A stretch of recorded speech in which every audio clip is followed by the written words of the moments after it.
Alright, today I'm going to show you how to change the battery on a Gillette Fusion vibrating razor.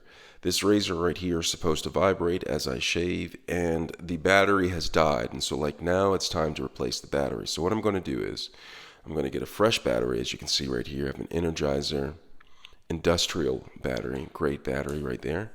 I'm going to take my razor, and at the bottom there is a twist off. All right, so I'm going to take it by where you see it, where it says Gillette, and I'm just going to twist this counterclockwise. Okay, there's a seal right there to keep water from getting to the battery.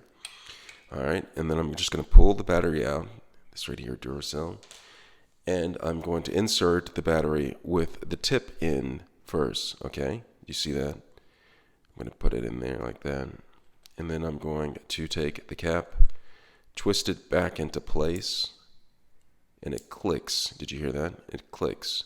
And then I'm just going to press the button.